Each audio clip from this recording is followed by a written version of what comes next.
대통령 탄핵 사건에 대한 결정 선고는 2017년 3월 10일 11시에 하기로 한다. 파면 여부는 선고 직전에야 확정될 것으로 보입니다. 인용이 결정되면 박 대통령은 곧바로 대통령직에서 파면되는 반면 기각이나 각하 결정이 나오면 즉시 대통령직에 복귀합니다.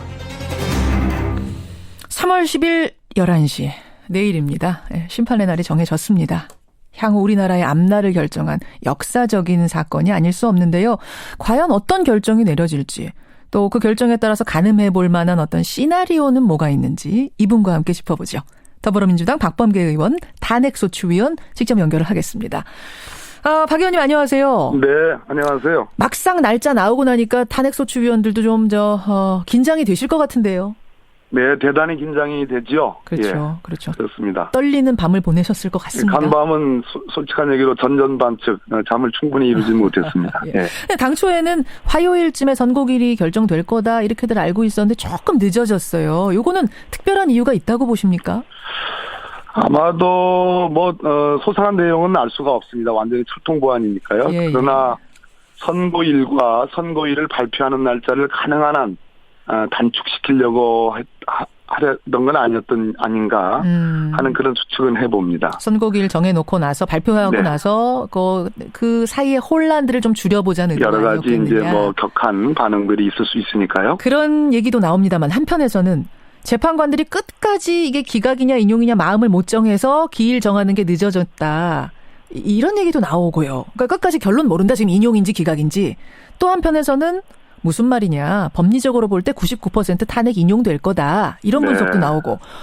어떻게 보세요? 어떻게 결정날 거라고 보세요? 저는 어제와 그저께 이제 선고일이 발표될 거라고 기대를 했는데 평일은 1시간 만에 금방 싱겁게 끝나버렸습니다. 그렇죠. 그런데 최근에 이제 헌법재판소에 대한 국정원의 사찰 의혹도 불거지고 또 정체불명의 찌라시가 막 돌면서 굉장히 혼란스럽고 사실 어제 저희 당의 의원총회에서는 굉장히 우려의 목소리가 높았습니다. 우려의 목소리요? 예. 기각이 될 수도 있다, 탄핵이. 이런 우려의 목소리? 2분 내지 3분 정도의 별개의 의견, 소수 의견을 갖고 계신 분이 있는 거 아니냐.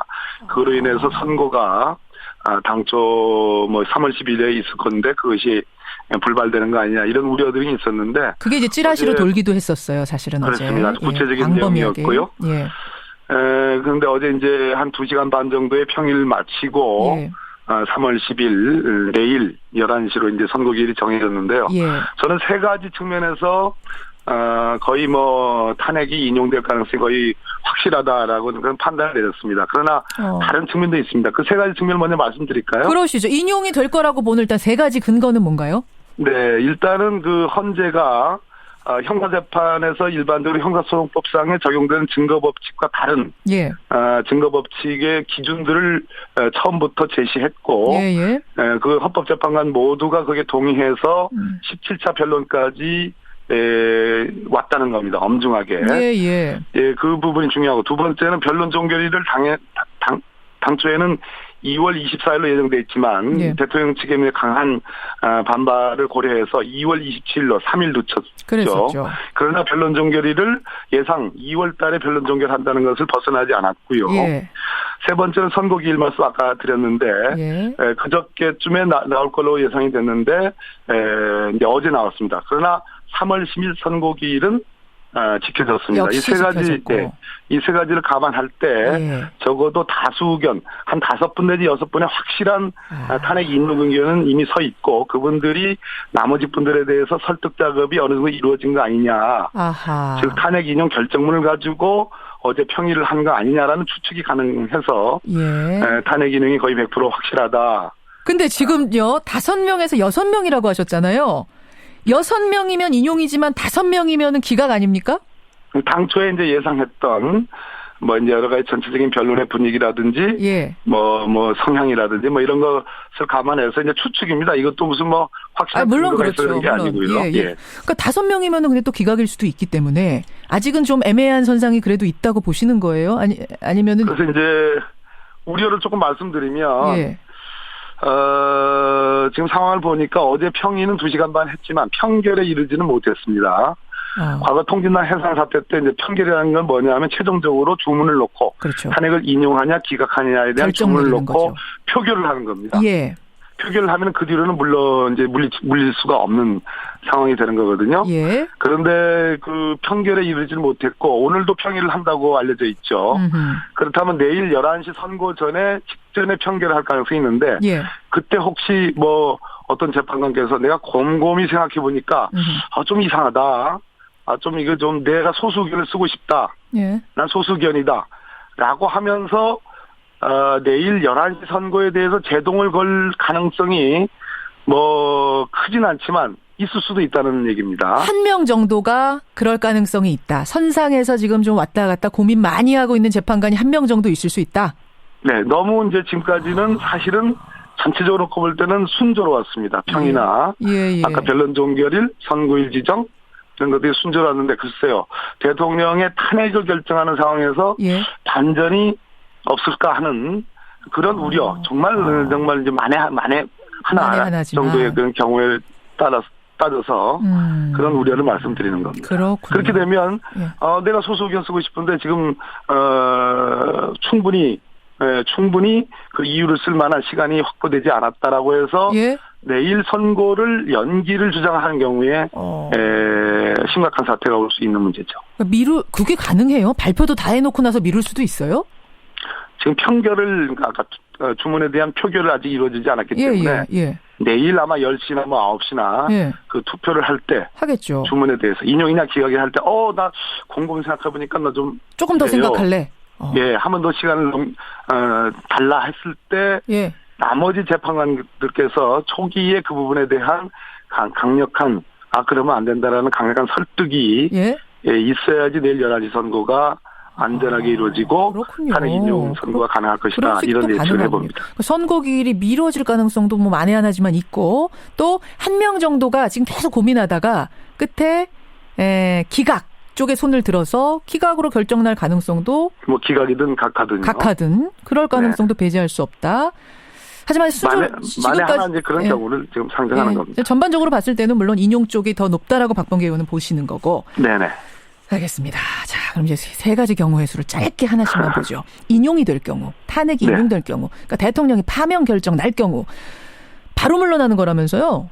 물론입니다. 내일 아마 11시에 이유를 먼저 설명을 할 거고요. 탄핵 사유가 크게 5가지 굉장히 많기 때문에 1시간 정도 걸릴 겁니다. 이유만을 설명하는데. 근데 그런 이유를 쭉 들어가 보면 주문이 어떻게 형성이 되고 있구나라는 예측은 가능합니다만 섣불리 판단할 수는 없는 거고요. 마지막 순간에 이제 주문을 낭독을 합니다. 그거 얼마나 걸려요? 그리고 전체 시간은? 제가 보기에는 1시간 정도는 11시로 잡은 것은 아마도 점심시간을 감안해서 12시 정도에 주문이 나오지 않을까. 주문으로 탄핵 인용이라는 주문이 나오면 그 즉시로 대통령은 직을 상실하게 되는 겁니다. 만약 불복하겠다라고 하면 물론 대통령이 뭐 그렇게 할 일은 없겠습니다만 그럼에도 불구하고 불복하겠다라고 하면 어떻게 되는 겁니까? 탄핵 결정에 대해서는 재심이라든지 뭐 그와 같은 불복 결정 절차는 없고요. 불복 절차는 없고 대통령이 사실상 내일 12시부로 대통령직을 상실하는데도 불구하고 청와대에서 나오지 않는 경우 이런 추한 모습을 보일까 하는 거는 뭐 의문은 듭니다만은 안 나오면 어떻게 됩니까? 방 안 빼면 어떻게 됩니까? 설마 그럴 가능성은 없겠지요. 없는데 만약 계속 만에 하나 그러면은 강제 퇴거 조치 뭐 이런 거 하는 거예요? 참 이게 대답하기 곤란한 문제인데 그런 경우에 말죠, 우리가. 경호의 문제도 있고요. 뭐 전직 대통령에 대해서는 뭐 경호가 계속 붙어지는데 일단 뭐 여론의 압력을 견디기 어려울 거라고 생각합니다. 알겠습니다. 인용될 경우에는 그렇고 기각될 경우에는 그럼 바로 직무에 복귀하는 겁니까? 물론입니다. 바로 직무에 복귀하게 되는 거고. 바른정당은 의원직 총사퇴다. 만약 기각이나 뭐 각하가 되면 국회는 상당히 혼란해지겠어요. 일단 첫째 주권자인 국민 80%에 가까운 국민들이 하나도 변함없이 탄핵 인용의 의견을 갖고 계신데요. 급격한 혼란이 오고 일단 정치권 여의도의 국회는 뭐 여야를 막론하고 저는 엄중한 일단 신분상의 자기 결단들을 다 해야 되는 상황이 온다고 생각합니다. 결단을 해야 되는 상황이 올 것이다. 국민들의 여론, 국민들의 민심이 가만 있지 않을 것이다. 이런 말씀이신데 이제 뭐 제3의 시나리오는 각하고 제4의 시나리오가 하나 더 있습니다. 이건 헌재랑은 상관없습니다만 대통령이 스스로 자진하는 시나리오. 이것도 아직 남아 있습니까? 청와대가 부인하기는 했는데요. 이 카드는 아무리 곰곰이 생각해봐도 탄핵이라는 정말 우리나라 최고재판소의 헌법재판소에 의해서 당신은 탄핵이야, 파면이야라는 법적인 판단을 피하기 위한 강구는 뭐 일말이라도 좀 남아있다. 그러려면은 내일 11시 선고 전에 하야 카드도 뭐 가능성이 높지는 않지만 부인하고 있으니까요. 그러나 전혀 뭐 물 건너간 카드라고 보여지지는 않습니다. 하야를 하게 되면 헌재가 혼란을 하게 되죠. 다시 평일을 열어야 될 문제가 생깁니다. 그렇게 되는 거군요. 여러 가지 시나리오 지금 27시간 앞두고 우리가 짚어봤는데 30초 남았습니다. 박범계 의원님. 네. 탄핵소추위원으로서 소감 한 말씀 짧게 하시겠어요? 네. 1,400만 명의 연인원 이루는 촛불 민심이 하나도 변함없이 있었고요.